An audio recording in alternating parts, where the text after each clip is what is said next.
everybody and welcome to another video with Spartan086 on model vehicles. And today we're doing, no we're not doing Forces of Valor, we're doing 21st Century and Ultimate Soldier. Horror. So, we'll get right into it. I've not got all the stats for the vehicles because most of these vehicles have already been done. I'll give a wee brief history on them, etc, etc. But it's more about the detail of the vehicles and the differences between 21st Century and Forces of Valor. Some are good, some are bad, but we'll get into that. So, first things first, the little Herzer. Something you don't get with Forces of Valor.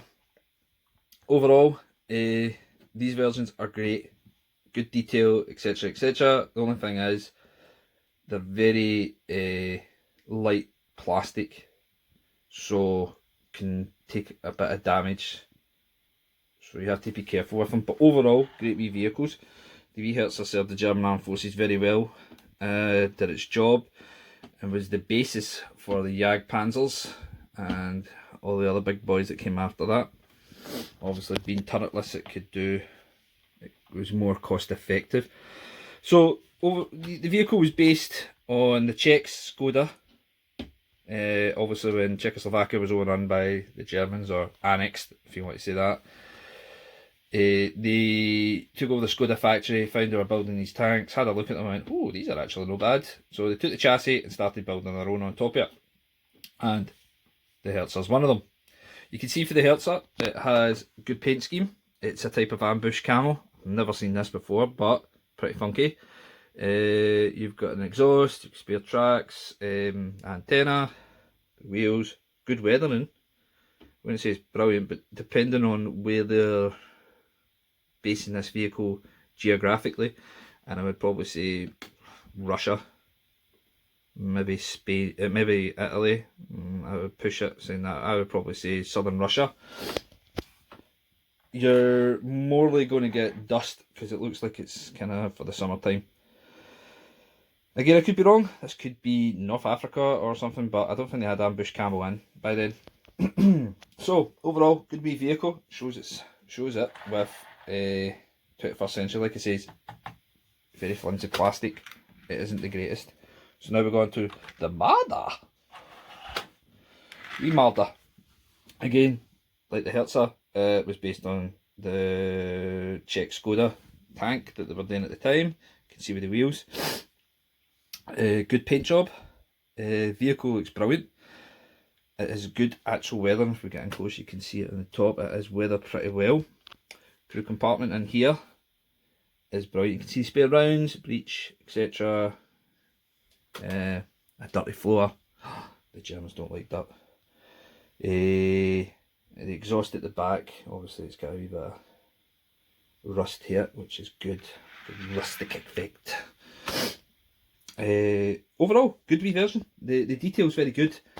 Obviously you see that it's called Hildegard. Yeah.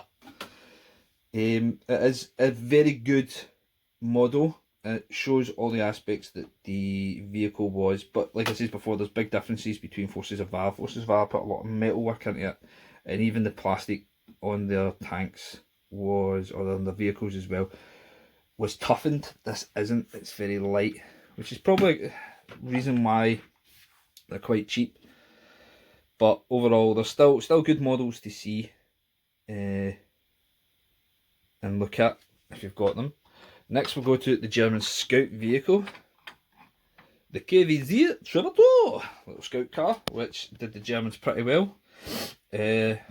Served pretty much throughout every theatre. Did its job in North Africa with the Brits. Obviously as time went on and things got up armoured and changed, this wee bad boy didn't have a place on the modern battlefield, so it got taken back to kind of a rear unit. Policing, security, patrols, etc. That's what I've got this one version with. I've got it sitting with some Fallschirmjägers and a dog patrol, as if Wehrmacht patrol of like a Greek town.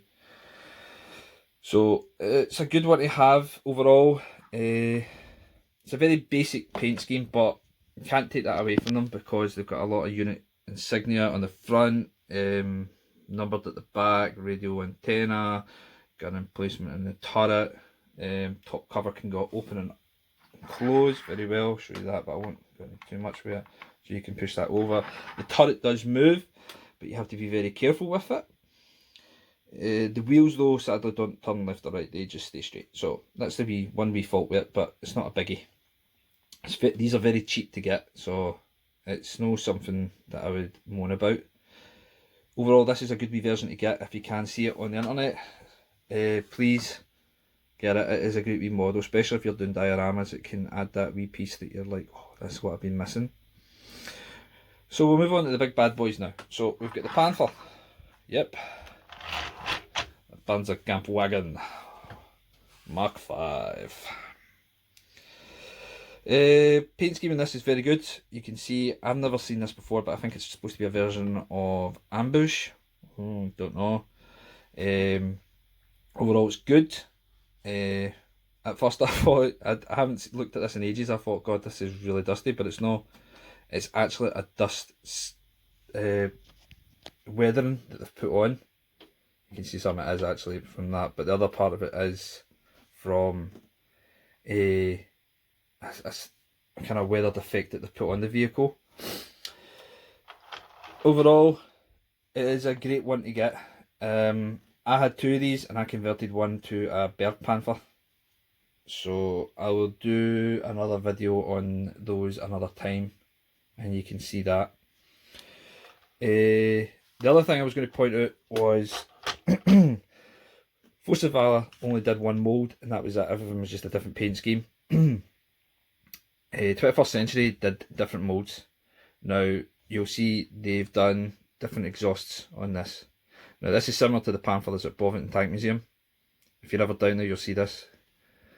Now for the life of me I have no idea. I have been looking for books, I have been researching to find out why different exhausts. Now I know this is probably to do with trying to put down how much can be seen as war went on. Maybe they're like, oh, that vehicle's putting out too much smoke when it's moving, its exhaust too smoky, etc. Or maybe it's like a dust filter to try and stop things getting into the exhaust. I don't know. I've been looking them up. I've got umpteen books on the Panther. They go into the exhausts. All they do is show you different pictures and say different exhausts. So if you do know, please put down. I would love to know this. So the Jag Panther, again, great paint scheme, looks fantastic. It's not really that well weathered, but that's not the point. Point is the exhausts. It's a 4-point exhaust. What? So again, no idea why. I'm trying to find out. Maybe later on, if I do find out, I will put it in the description so you can see. But that is one of the big features with 21st Century that gives them a variation from Forces of Valor, which I like, is that not all moulds are based on the same thing. So like if you look at the Panther and Jag Panther, the Forces of Valor, it's basically the same mould, and then they've just planked the turret or cemented it in. So it does show you there. It is a good thing to see. The other thing, obviously, you'll want to know is, do the hatches open? Yes, they do. The hatches in this do open. It is good for that. So you see the back hatch, and then engine hatch. ¿Qué pasa? How does it drive? It's got no engine. Does this have an engine? I would probably say. Let's get it open, and fantastic. Now it's broke. But it doesn't either. But most of the hatches do open. That one doesn't open, but that one does. So overall good. I better fix this. I'll fix it once we're finished. So overall, that is a good thing about them. Obviously they do have variations in how they're designed, which is good. And it shows you also different times as well. The exhaust came out at different periods of production, so it shows you late, early, etc. production of the vehicles, which is very good. I like that about it. The Krupp 88. So they did their own version of the Bad Boy 88, which is very good. This is very similar to the Forces of Valor one for Stalingrad, but It is missing a few things. This is one of the few versions I've found that's actually got some metal in it. So they do the metal wheels, which is really good. They also have a good... Actually, it's not overall, it's actually a lot better than I thought. Because you could, if you're doing a diorama, you could hook this up to a Hanomag, or you could hook it up to a big personnel vehicle and look at it as if it's been transported. The gun elevates pretty well. It does traverse pretty good as well. So you can put these down, you can traverse it. You can take a protective shield off. Depends how you want to do it.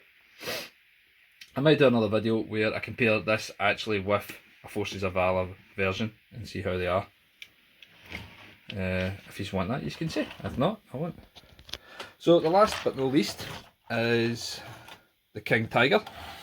Again, yeah, I keep saying that they only really do plastic. That's not really true. They do have a small bit of metal on them. Not loads, but enough that they're actually no bad. See here, there is a wee bit of metal, and on the side skirts it's a bit metal. Turret though, is completely plastic. This version's very good. It has a good ambush camo scheme. It has unit insignia at the front. It is good. It is good. There's no changes in the exhaust, as you can see. But overall, it's a good vehicle. Weathering, it's not bad actually. It's pretty good. So if you do see these, they are good ones to pick up. You can add a wee bit to it. Obviously, if you've got the 5 Tiger or King Tigers, and you're wanting a wee change with a diorama scene, these are good ones to pick up. They don't go for much, but they're good ones to get. It's just a shame they didn't do any more. I do have some other 21st century vehicles, not lots, but some, and I'm going to do another video on them shortly. So I'll get that up for you guys as soon as I can, and you can have a wee look at that. Like I said before, if you like the videos, please like and subscribe. The more subscribers I get, the more I want to put the videos up for you. So I hope everybody's well and taking care, and until the next time, bye bye now.